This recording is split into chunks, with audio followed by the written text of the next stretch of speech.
విధానాలపైన నేను పోరాటం చేస్తున్నానని, దానికి పోలీసులను అడ్డుపెట్టుకొని వాళ్ళు నన్ను నిలవరించే ప్రయత్నం చేస్తుంటే నేను హైకోర్టు ద్వారా పర్మిషన్ తీసుకొని బాధితులకు అండగా ఉంటున్నాననే ఆక్రోశంతో మరో అడుగు ముందుకు వేసి గత 19వ తేదీన డీజీపీ గారు ఒక సర్క్యులర్ రిలీజ్ చేయడం జరిగింది.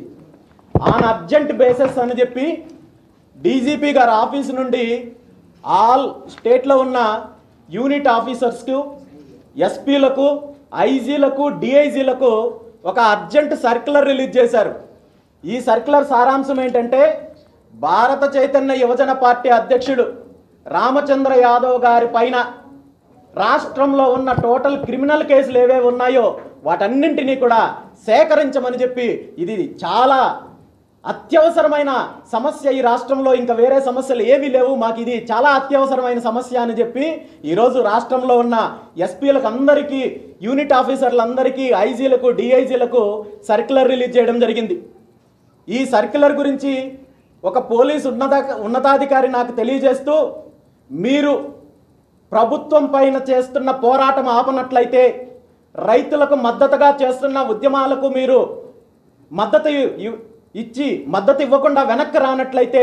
మీ పైన ప్రభుత్వం తీవ్రమైన చర్యలు తీసుకుంటుంది. మీ పైన ఏదో ఒక రకంగా తప్పుడు కేసులు పెట్టి మిమ్మల్ని రిమాండ్కి పంపించి గతంలో ఉన్న తప్పుడు కేసులు అన్నింటిలో కూడా పీటీ వారెంట్ తీసుకొని మీరు బయటకు రాకుండా చేసే